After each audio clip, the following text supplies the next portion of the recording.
예, 또 하나의 사천 논란, 민주당의 공천 파동이 여기로까지 옮겨 붙은 것 같습니다. 현역 의원 공천을 배제하고 지난 대선 때 이재명 후보 캠프에서 김혜경 씨를 보좌한 인물을 전략 공천한 곳이 있습니다. 직접 하실 말씀은 없고요. 법인카드 사용 관련해서 사실관계 알고 계셨는지.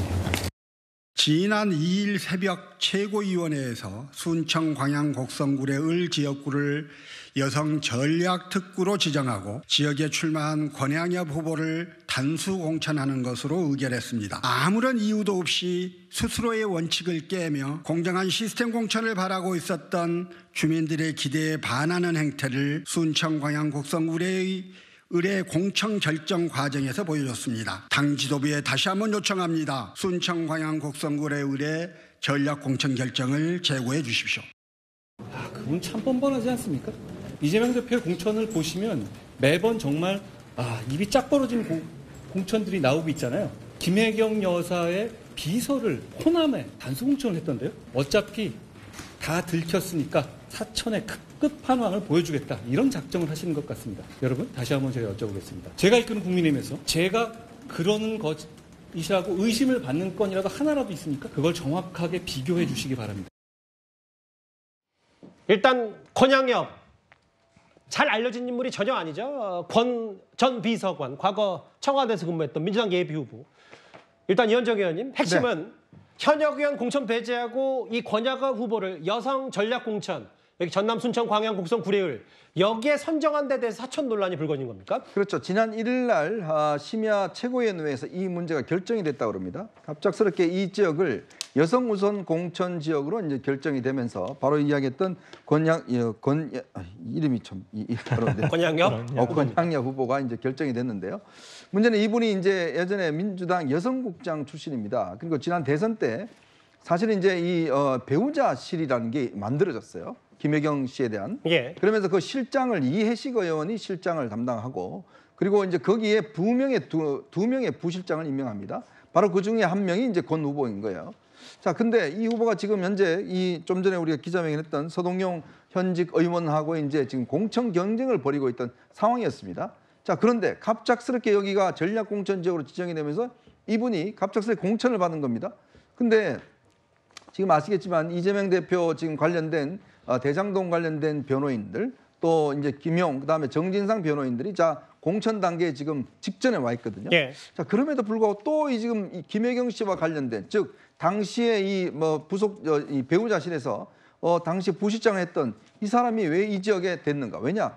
지금요 호남 지역은 원래 민주당이 공천 전략 공천 원칙은 뭐냐면 호남 지역 전 지역은 경선을 붙인다는 게 원칙이었어요. 예. 근데 그 원칙에 어긋난 게 딱 두 군데가 있습니다. 하나가 바로 이계호 의원 정책위 의장 지역이고 바로 이 지역이에요.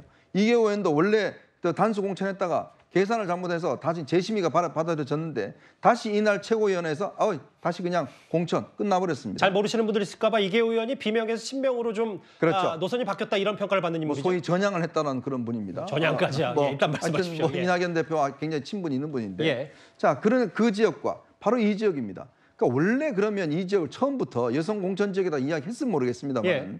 갑작스럽게 지정을 하면서 또 여기에는 비례 후보로 뛰는 다른 여성분도 있어요. 예. 근데 바로 이 권 후보를 지정을 해서 그냥 공천한 겁니다. 공교롭게는 모르겠지만 어쨌건 당시에 대선 때 김혜경 씨를 수행했다는 이유로 인해서 공천된 게 아니냐 그런 의문이 있는 거죠. 제가 이재명 대표의 팬카페 글을 한번 읽어볼게요. 뭐 이 글이 다 이런 목소리가 전부 다다 일반화할 수는 없는데 이거는 지난 대선 때 김혜경 씨 부실장이었고 물론 반대로 대표가 어느 정도 입김할 수 있는 거 아니냐라는 얘기도 있는데 성춘 부의장님, 민주당에서 뭐라고 합니까? 이것도 시스템 공천이라고 하고 있습니까? 시스템에 따라 일단 서동영 후보가 재심 신청을 했으니까 또 논의를 하겠죠. 저는 좀 제고할 여지가 있다고 보여집니다. 왜냐하면 호남 지역 공천은 아까 이현정 의원께서 말씀하셨지만 민주당에서는 사실상 공천을 받으면 당선이 되는 지역 아닙니까? 예. 그렇기 때문에 좀 조심해야 됩니다. 왜냐하면 경쟁력 있는 후보, 물론 권양엽 후보가 경쟁력 없다는 말은 아닙니다. 그러니까 그 경선을 거치지 않고 단수 공천을 하게 될 경우에 다른 후보들의 반발이 있고 그 후보들이 충분히 뭐 무소속 출마라든지 이런 것들을 고려할 수 있는 지역입니다. 그런 지역이 민주당에서는 호남이고 국민의힘에서는 영남 지역 아니겠습니까? 그렇기 때문에 호남 공천에 있어서는 최대한 경선을 장려해야 되고 예. 최대한 반발을 최소화시켜야 된다라는 거를 고려해야 되기 때문에 저는 재심이나 최고위에서 이런 거를 좀 정무적으로 판단할 필요가 있겠다. 아무리 시스템 공천이었어도 좀 그런 것들을 제고할 필요가 분명히 있어 보이고요. 다만 한 가지 지적하고 싶은 것은 권영엽 후보를 김혜경 비서라고 지칭하는 게 맞는가? 저는 이분이 아까 말씀하신 것처럼 여성국 국장 출신을 통해서 문재인 정부 때 청와대 균형인사 비서관도 거쳤고요. 예. 국회의장실에 비서관도 거쳤습니다. 이런 분을 선거 캠프 때 대선 때 김혜경 여사의 그걸 비서를 했다는 이유로 김혜경 비서 이렇게 좀 과장하는 것은 좀 무리가 있다고 생각합니다. 무슨 말인지 알겠어요. 다만 성 부의장 의견도 이건 좀 다시 생각했으면 좋겠다. 제고의 여지가 있다고 봅니다. 근데 이제 사실 성추윤 부의장 말만 따라 당시 지난 1일 심야의 민주당 지도부 회의 때도 또 다른 최고위원들이 이거 그래도 여러 문제 소지가 있으니까 현역 의원과 경선을 붙이자라는 의견이 있었지만 뭔가 공천관리위원회가 원한 대로 이 권 전 비서관 전략 공천했고 이재명 대표도 이걸 뭐 수긍했다는 언론 보도도 있으니까요. 근데 이제 앞서 제가 말씀드린 것처럼 권 전 비서관은 잘 알려진 인물이 아니기 때문에 국민의힘에서는 본질은 이거다라고 얘기를 하고 있습니다. 바로 다음 화면입니다. 이재명 대표 방탄도 모자라서 당대표 부인 방탄까지 하냐. 설 변호사 생각은 어떠세요? 그러니까 좀 어찌됐든 간에 논란이 일 수밖에 없는 인사예요. 그 과정도 그 인사의 어떠한 과거에 무엇을 했는가에 대한 것도 문제가 있죠. 당연히 그때 당시 대선 경선 당시에 뭐 배우자실이란 것을 만드는 것도 상당히 조금 그때 당시에도 좀 논란이 있었긴 했습니다. 과거에 그런 것들이 없었기 때문에. 그런데 이제 거기서 일을 했던, 어찌 보면 일정 수행을 했던 그 인사를 이렇게 전략 공천을 한다는 건 일단 문제가 있죠. 저도 이제 과거에 제가 순천 지역에서 좀 활동을 해서 좀 이 지역에 대한 사정도 잘 알고. 맞네요. 예. 이 공천 이후에 어떤 또 지역의 민심이 어떤지도 제가 좀 확인을 일부 그냥 아시는 분들에게 한번 해봤는데요. 예. 일단 여기 지역구가 지금 순천, 광양, 곡성, 구례, 을이 가물로 지금 나눠져 있는데 이거에 대한 지역구 조정을 제대로 하지 못한 것에 대해서 지금 순천 지역이라는 시민들은 굉장히 지금 민주당을 탓을 하고 있습니다. 예. 분명히 4년 전에 이렇게 좀 애매하게 됐어요. 그러니까 지역구를 잘못 조정했습니다. 예. 순천 일부 지역을 떼어서 지금 광양, 곡성, 구례에다 붙여준 거거든요. 그래서 가물로 나눠지게 된 건데 이거 이번에 민주당이 과거에 그때 뭐라 그랬냐면 이거 순천 지역구 하나로 만들어주겠다. 그렇게 얘기를 했었어요. 그걸 2개로 만들겠다 했는데 그것도 하나 지역구 조정하는 것도 제대로 못 지켰죠. 예. 그다음에 경쟁력, 지역 경쟁력, 권혁엽 후보가 얼마만큼 있는지는 제가 면밀하게까지는 모르겠습니다만은 지금 현역 의원이 서동영 의원과 4년 전에 경선에서 떨어졌습니다. 예. 그리고 나서 이분이 계속 지역에서 활동을 오랫동안 열심히 하셨다면 경쟁력을 가져갈 수 있었겠죠. 근데 제가 봤을 때는 경쟁력 그다지 없어요. 그리고 여기에 국민의힘 누가 예. 나오셨냐면 예. 이정현 의원이 나오셨어요. 지금 오히려 지금 지역에서는 이러다가 이정현 의원이 될 수도 있다. 예. 이런 말도 굉장히 많이 나오고 있는 상황입니다. 지금 민주당의 공천 이 부분은 잘못하신 거예요. 그러니까 저는 경선을 해서 공정한 경쟁을 통해서 선출된 사람이 후보로 나가서 싸우는 것을 거기에 대해서 누가 뭐라고 하겠습니까? 예. 그런데 이러한 경선 과정이라든지 또 전략 공천을 한 그분의 어떤 과거 이력 등이 그렇게 저는 깔끔하지가 않다. 그런 면에서 과연 지금 민주당에서 전체적으로 이루어지고 있는 것이 공천이 이기려는 공천인지 알겠습니다. 예. 어떤 사천인지 이해할 수 없습니다. 잠깐만요. 순화할 게 있어서. 네. 물론 현장 분위기에 대한 주관적 평가니까 그거는 순천 곡구려 존중하더라도 네. 특정 후보 저분이 경쟁력이 없고 이 부분에 대해서는 일단 특정 후보 비하로 느껴질 소지가 당사자가 있기 때문에 그 부분은 저희가 순화하겠습니다. 다만 팩트가 나왔네요. 설 변호사 말씀은 이분이 정치신이라고 해서 가점 받고 뭔가 이게 아니라 과거에도 한번 지금 현직 의원인 그 서 의원과 붙었던 적이 있기 때문에 뭔가 공천의 맥락과 의도가 명분이 없다 이 말씀을 하신 거니까 제가 여러 가지 좀 바로 잡았어요. 사천의 끝판왕 보여주겠다는 거다. 한동훈 위원장도 이 말에 거들었는데 다음 화면 보겠습니다. 근데 강전혜 변호사님 네. 여러 가지 본질 중에 이런 얘기가 있어요.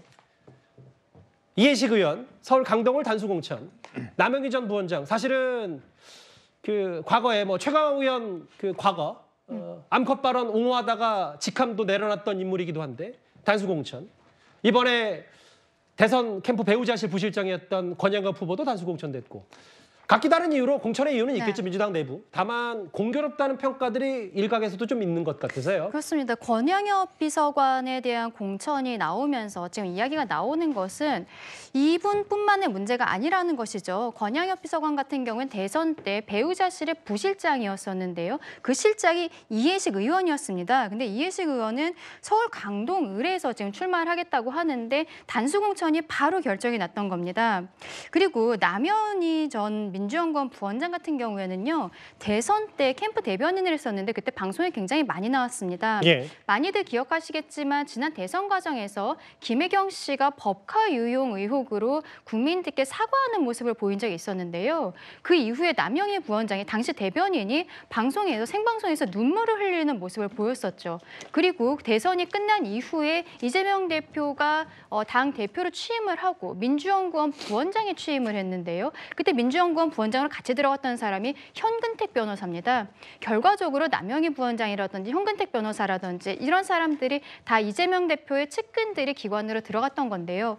지금 이야기가 나왔던 이 3명, 이해식 의원, 그리고 남영희 부원장, 권영엽 비서관 이런 사람들에 대해서 국민들의 눈높이에서 봤을 때 저런 사람들이 단수 공천, 경선도 아니고 단수 공천 그리고 권영엽 비서관 같은 경우에는 거의 전략 공천이 된 거지 않습니까? 이런 것들이 과연 맞는 것인가 의혹이 있고 그 와중에 지금 민주당에서 이재명 대표의 사천 논란이 있기 때문에 예. 이런 사람들도 다 사천인 것이 아니냐라는 이야기가 나오고 있는 것으로 보입니다. 예. 일단 뭐 민주당은 이건 뭐 전반적인 시스템 공천의 결과, 시스템 공천의 결과라고 얘기를 하고 있습니다만 성치훈 부의장도 잠깐 언급하셨다시피 이거 지금 하도 공천 잡음이 시끄러운 이 와중에 또 김혜경 씨 관련 사람들, 주변 사람들이 또 단수 공천 호남에서 특히 낙하산 공천 아니냐 비판이 있기 때문에 여러 논란은 앞으로도 좀 이어질 것 같고